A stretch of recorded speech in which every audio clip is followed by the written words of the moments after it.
भाजपा सरकार की पहली कैबिनेट में ही बहनों के खाते में 2,500 रुपया जमा करने का फैसला क्लियर हो जाएगा। चुनाव के मैदान में किए गए वादे को निभाने का वक्त आ गया है। आज दिल्ली सरकार की कैबिनेट बैठक में महिलाओं को 2,500 रुपए हर महीने देने वाली योजना पर मुहर लग सकती है। सूत्रों के मुताबिक ये लाभ सिर्फ उन्हीं महिलाओं को मिलेगा जिन महिलाओं की वार्षिक आय 2.5 लाख रुपए से कम है, जो सरकारी नौकरी में नहीं है, जो इनकम टैक्स नहीं देती हैं, जिन्हें पेंशन नहीं मिल रही है। जब से दिल्ली में सरकार बनी है तब से लगातार आम आदमी पार्टी महिलाओं से किए गए वादे को लेकर बीजेपी से सवाल कर रही है। कल भी आतिशी ने सीएम रेखा गुप्ता को इसकी याद दिलाई। संभव है कि आज महिलाओं को 2,500 रुपए का मैसेज की जगह सिर्फ योजना की मंजूरी का मैसेज आए। दिल्ली सरकार की कैबिनेट बैठक में महिलाओं को 2,500 रुपए देने का ऐलान संभव है, तो संभव है कि इसकी घोषणा बीजेपी महिला मोर्चा के कार्यक्रम में की जाए। इस कार्यक्रम में बीजेपी अध्यक्ष जेपी नड्डा भी मौजूद रहेंगे। दिल्ली के जवाहरलाल नेहरू स्टेडियम में ये तैयारी महिला दिवस पर बीजेपी महिला मोर्चा के कार्यक्रम को लेकर है। फूलों से सजावट की जा रही है। महिला दिवस के मौके पर दिल्ली बीजेपी महिला मोर्चा की ओर से जवाहरलाल नेहरू स्टेडियम में भव्य कार्यक्रम जो है वो आयोजित किया जा रहा है। तस्वीरें क्या है जवाहरलाल नेहरू स्टेडियम की, क्योंकि हमारी मौजूदगी जो है वो फिलहाल इसी स्टेडियम के अंदर है और आपको तस्वीरें हम स्टेज की दिखा रहे हैं जहां पर जो सजावट है वो हो रही है और इसके साथ साथ भगवा रंग की चमक आपको उन सजावट में साफ तौर से नजर आएगी। महिला मोर्चा के इस कार्यक्रम में बीजेपी अध्यक्ष जेपी नड्डा मुख्य अतिथि होंगे। दिल्ली के मुख्यमंत्री रेखा गुप्ता समेत बड़े नेता इस कार्यक्रम में मौजूद रहेंगे। सूत्रों के मुताबिक ये संभव है कि सुबह कैबिनेट में महिलाओं के सम्मान में 2,500 रुपए हर महीने वाली योजना पर जो मुहर लगेगी उसकी शुरुआत महिला दिवस पर इसी कार्यक्रम से हो जाए। जेपी नड्डा दिल्ली की महिलाओं तक ये खुशखबरी पहुंचा दे। अंतर्राष्ट्रीय महिला दिवस के मौके पर आज प्रधानमंत्री नरेंद्र मोदी गुजरात में होंगे। पीएम मोदी के गुजरात दौरे का आज दूसरा दिन है। आज पीएम नवसारी में लखपति दीदी के कार्यक्रम में हिस्सा लेंगे। बड़ी बात यह है कि इस कार्यक्रम के दौरान सुरक्षा की पूरी जिम्मेदारी महिला पुलिसकर्मी संभालेंगे।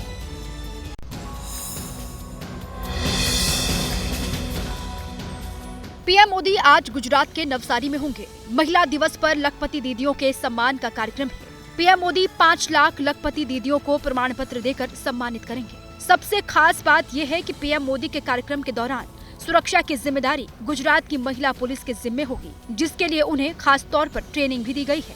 2,165 महिला कांस्टेबल, 187 दरोगा, 61 inspector, 5 DSP, 19 deputy SP, 1 IG और 1 एडीजीपी।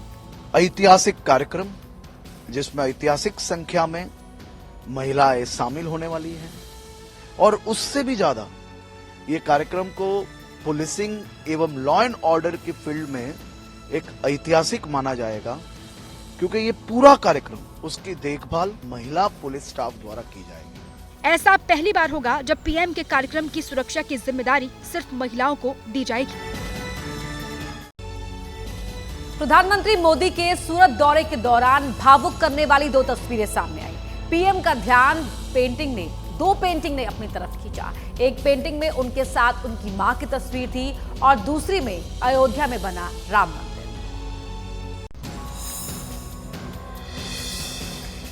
पीएम मोदी जब रोड शो करते हुए सूरत में कार्यक्रम स्थल पर पहुंचे तो एक युवक के हाथों में ये पेंटिंग देखकर रुक गए। पेंटिंग में पीएम मोदी और उनकी मां हीराबा की तस्वीर थी। पीएम मोदी ने पेंटिंग अपने पास मंगवाई और उस पर शुभकामना संदेश लिखा। दूसरी खास पेंटिंग अयोध्या के राम मंदिर वाली है, जिसने पीएम मोदी का ध्यान खींचा। ये पेंटिंग बेहद खास है क्योंकि इसको दिव्यांग मनोज भिंगारे ने बनाई है। पीएम मोदी ने जब मनोज को शुभकामनाएं दी तो वो गदगद हो गए। उन्होंने मेरा नाम पुकारा कि मनोज आ गए आप। मैंने बोला हाँ सर। तो उन्होंने मुझे पेंटिंग के बारे में पूछा, क्या करते हो, कहाँ से हो, ये सब मेरे बारे में पूछा। तो मुझे काफ़ी खुशी हुई और मैं मोदी जी का बहुत बड़ा फ़ैन हूँ। मनोज भिंगारे मूल रूप से मध्य प्रदेश के बुरहानपुर के रहने वाले हैं। नासिक में एक दुर्घटना में मनोज के दोनों हाथ कट गए। पिछले 22 साल से वो अपने मुंह और पैर की मदद से पेंटिंग बनाते हैं। करीब 2500 से ज्यादा पेंटिंग वो अभी तक बना चुके हैं। गुजरात में 2 साल बाद चुनाव होने हैं, लेकिन राहुल गांधी अभी से ही तैयारी में जुट गए हैं। आज राहुल गांधी के गुजरात दौरे का दूसरा दिन है। आज भी राहुल पार्टी के कार्यकर्ताओं के साथ संवाद करेंगे। गुजरात में राहुल गांधी की ये कोशिश कांग्रेस के कार्यकर्ताओं में जोश भरने की है। राहुल गांधी लगातार पार्टी के पदाधिकारियों, ब्लॉक और जिला स्तर के कार्यकर्ताओं से मुलाकात कर रहे हैं। राहुल के दौरे से कार्यकर्ताओं का जोश भी हाई है। 2027 हमारे हाथ में है। संगठन मजबूत होगा तभी कांग्रेस पार्टी मजबूत होगी। बस वही राहुल गांधी ने हमें सबक दिया है। जैसा नेता कभी किसी ने नहीं देखा होगा, जो लोगों के बीच में बैठ के उनकी बात सुनी है। अभी आने वाले दिन में कांग्रेस का दिन है और कांग्रेस जीतेगी। गुजरात में विधानसभा चुनाव 2 साल बाद है, लेकिन कांग्रेस पार्टी अभी से जमीन तैयार करने में जुटी हुई है। We are starting a new type of organization building that is starting from Gujarat. Gujarat BJP का मजबूत गढ़ है। 3 दशक से यहाँ बीजेपी की सरकार है। पिछले लोकसभा में भी कांग्रेस 26 में से सिर्फ 1 सीट जीत पाई। यही वजह है कि विधानसभा चुनाव से करीब 2.5 साल पहले से कांग्रेस पार्टी गुजरात में वापसी के लिए जोर लगा रही है। अगले महीने अहमदाबाद में कांग्रेस का राष्ट्रीय अधिवेशन भी होना है। आज महिला दिवस के मौके पर बिहार में विपक्ष के नेता माई बहन सम्मेलन आयोजित करने वाले हैं। तेजस्वी की कोशिश नीतीश कुमार के महिला वोट बैंक में सेंध लगाने की है। बिहार में चुनाव होने में 6 महीने से ज्यादा का वक्त बचा है, लेकिन वादों और दावों का खेल अभी से शुरू हो गया है। हर पार्टी वोटरों को अपने पाले में करने की कोशिश में जुटी हुई है। तेजस्वी की नजर नीतीश कुमार के महिला वोट बैंक पर है। महिला वोटर्स को पाले में करने के लिए तेजस्वी आज पटना में महिला दिवस के मौके पर मां बहन सम्मेलन करने वाले हैं। पिछले दिनों तेजस्वी ने बिहार के बजट में महिलाओं की अनदेखी का आरोप लगाया है। तेजस्वी यादव पहले ही कह चुके हैं कि उनकी सरकार बनी तो वो महिलाओं को हर महीने 2500 रुपए देंगे। सरकार बनेगी तो 1 महीने के भीतर माई बहन मान योजना को लागू किया जाएगा और 2500 रुपए खाते में प्रत्येक माह हम लोग देने का काम करेंगे। जब आप लाखों को नौकरी दे सकते थे तेजस्वी जी, तो माई बहन योजना उस समय चलाने में किसने रोका था आपको? बिहार में करीब 48% महिला वोटर हैं। महिलाओं को बीजेपी और जेडीयू का परंपरागत वोटर माना जाता है। बजट में भी उम्मीद थी कि चुनाव को देखते हुए महिलाओं के लिए कोई फ्री वाली योजना का ऐलान होगा, लेकिन ऐसा नहीं हुआ। बिहार में चुनाव से पहले हिंदुत्व कार्ड खूब खेला जा रहा है। आध्यात्मिक गुरु, कथावाचक और हिंदुत्व की वकालत करने वालों का बिहार आना जाना बढ़ गया है। बिहार के गोपालगंज में जब बाबा बागेश्वर ने हिंदू राष्ट्र की बात कही तो हंगामा मच गया। आरजेडी ने उनकी गिरफ्तारी की मांग तक कर डाली है, तो वहीं बीजेपी ने बाबा की मांग का समर्थन किया है। बागेश्वर धाम के पीठाधीश्वर धीरेन्द्र शास्त्री इन दिनों बिहार में धूनी रमाए बैठे हैं। आज गोपालगंज में वो कथा वाचन से पहले दरबार लगाएंगे और पर्ची निकालेंगे, लेकिन पर्ची निकालने से पहले उन्होंने बिहार में उनका विरोध करने वालों को जवाब दिया। जब तक 5 उंगलियां इकट्ठी नहीं हुई तब तक लंकनी सुधरी नहीं। उसी प्रकार जब तक हम हिंदू एक नहीं होंगे तब तक धर्म विरोधी सुधरेंगे नहीं। धीरेन्द्र शास्त्री ने फिर दोहराया कि वो सिर्फ सनातन का प्रचार करते हैं, सियासत से उनका कोई मतलब नहीं है। हम कोई राजनीति के व्यक्ति नहीं है। हम राजनीति का प्रचार करने नहीं, हिंदुत्व पर विचार करने आए हैं। रही बात बयानबाजियों की, लोग अपने अपने हिसाब से कथा को अपना अपना अर्थ निकालते हैं। धीरेन्द्र शास्त्री के दौरे को लेकर आरजेडी शुरू से हमलावर है, लेकिन बात जब लालू यादव के गढ़ गोपालगंज से जुड़ी तो आरजेडी नेताओं के बयानों के तीर कुछ ज्यादा ही चलने लगे, जिस पर बीजेपी ने पलटवार करने में देर नहीं की। देखिए, इस सब बाबा को गिरफ्तार करना चाहिए। बिहार के धरती से ही हिंदू राष्ट्र की आवाज उठेगी। वहीं बिहार विधानमंडल का बजट सत्र चल रहा है, लेकिन बिहार में बजट से ज्यादा चर्चा सीएम नीतीश कुमार के गुस्से की हो रही है। पहले वो विधानसभा में तेजस्वी यादव पर भड़के थे, उसके बाद विधान परिषद में नीतीश का गुस्सा राबड़ी देवी पर फूट गया। तुम्हारे पिता को हम ही बनाए थे, वो जब आए थे उस समय नहीं था। ये सब फालतू छोड़ो। अरे तुम्हारे जात वाले भी जो जात थे हमको कहते थे काहे के लिए आप कर रहे हैं? क्या हस्बैंड टूट गए तो अपना वाइफ को बना दिया। अरे ये सब कोई मतलब है जी? जो हुआ है आई लोग भी बनी हुई तो कोई महिला के लिए की है। महज 4 दिन में सीएम नीतीश कुमार लालू परिवार के 2 सदस्यों पर लाल हो चुके हैं। पहले तेजस्वी यादव और फिर राबड़ी देवी। विधान परिषद में आरजेडी की 3 महिला एमएलसी ने महिला हिंसा और शिक्षा के मुद्दे पर नीतीश सरकार पर सवाल उठाए। क्या हस्बैंड टूट गए तो अपना वाइफ को बना दिया।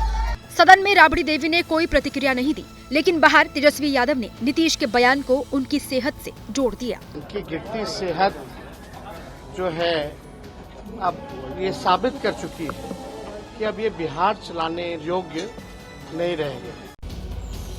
बिहार में उम्र को लेकर भी सियासत बार बार गरमाई हुई है। तेजस्वी यादव बार बार सीएम नीतीश कुमार को बढ़ती उम्र का हवाला देते हुए उन्हें अनफिट बताने में लगे हुए हैं, तो जेडीयू समेत एनडीए के नेता नीतीश कुमार की ढाल बनकर खड़े हैं और दलील दे रहे हैं कि नीतीश अभी सरकार चलाने में सक्षम है।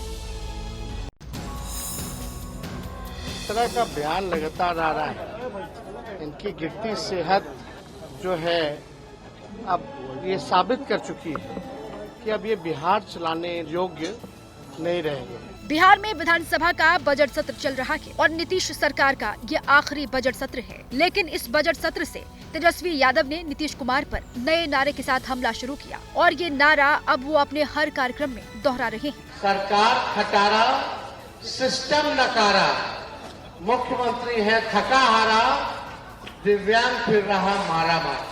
पटना में दिव्यांगजनों के एक कार्यक्रम में भी तेजस्वी वही नारा दोहराते हुए सुने गए। तेजस्वी यादव एक तरफ सीएम नीतीश कुमार की बढ़ती उम्र और सेहत पर बार बार सवाल उठा रहे हैं, तो एनडीए सहयोगी इसे नीतीश कुमार पर निजी हमला और उनका अपमान बता रहे हैं। बट इस तरीके से व्यक्तिगत आरोप लगाना किसी के स्वास्थ्य को लेकर, किसी की उम्र को लेकर, ये शोभा नहीं देता। बुढ़ा तेजस्वी जी, सरकार का जो नियम है वही ठीक है, उसी के अनुसार चलना चाहिए।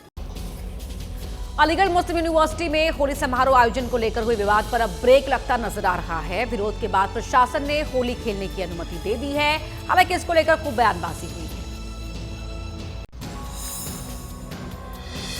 अलीगढ़ मुस्लिम यूनिवर्सिटी एक बार फिर से विवादों के साए में थी। इस बार मामला जुड़ा था होली मिलन समारोह से।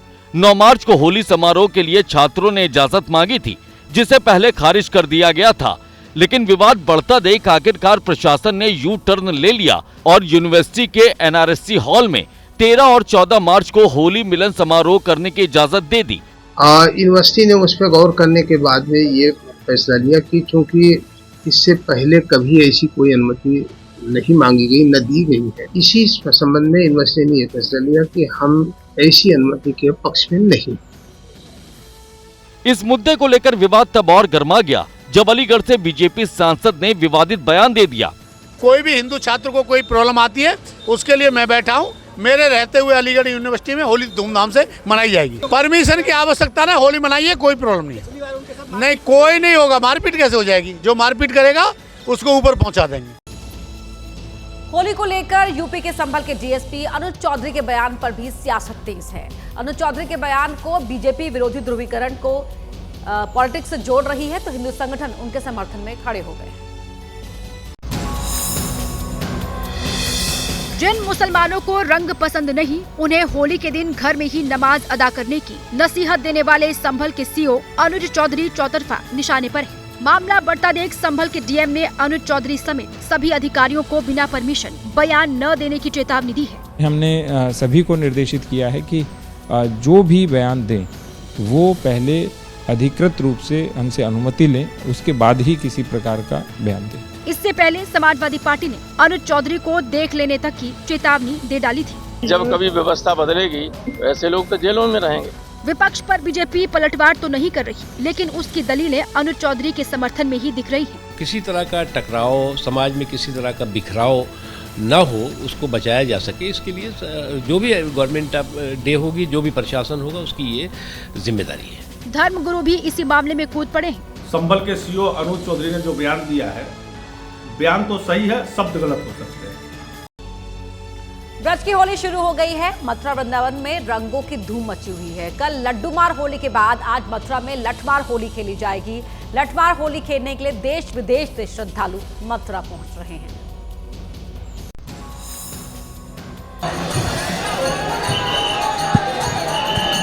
ब्रज की होली की बात सबसे अलग है।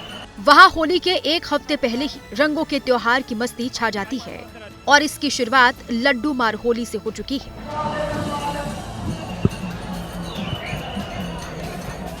इस बार मथुरा की लड्डू मार होली सीएम योगी आदित्यनाथ के पहुंचने से और खास हो गई।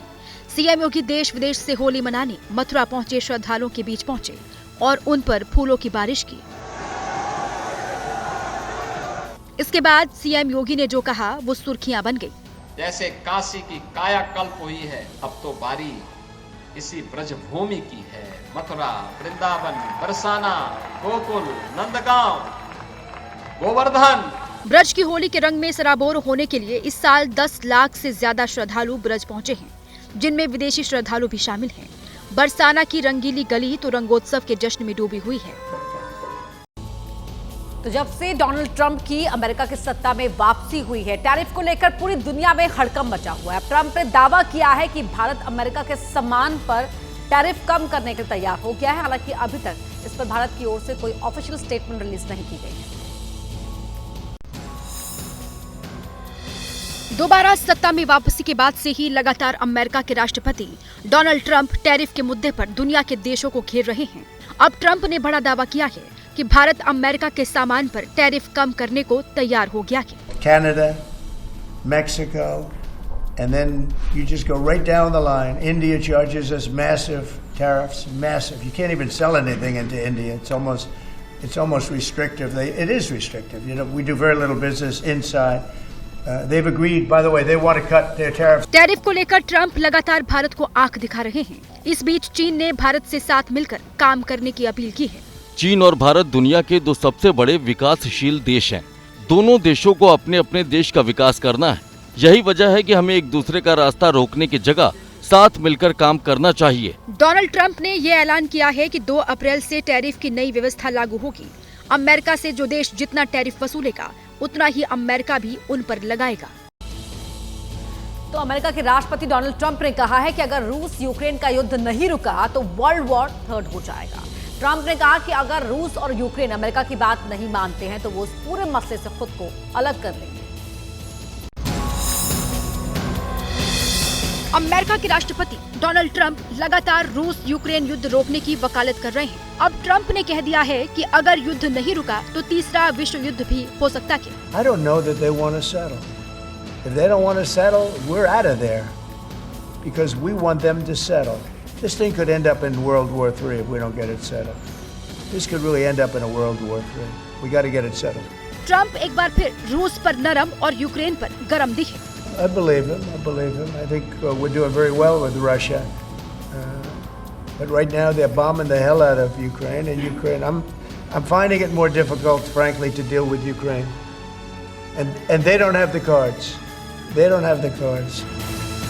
अमेरिका और यूक्रेन के बीच युद्ध रुकवाने को लेकर बातचीत तब बिगड़ी थी जब व्हाइट हाउस में जेलेंस्की के साथ ट्रंप की बहस हो गई थी। अब जेलेंस्की के तेवर नरम पड़े हैं और अगले हफ्ते सऊदी अरब में अमेरिका और यूक्रेन के बीच एक बार फिर बातचीत होगी। आईसीसी चैंपियंस ट्रॉफी का फाइनल मैच कल भारत और न्यूजीलैंड के बीच खेला जाएगा। ये मुकाबला दुबई में दोपहर 2:30 बजे से खेला जाएगा। फाइनल मैच से पहले टीम इंडिया प्रैक्टिस सेशन में जमकर पसीना बहाती नजर आई।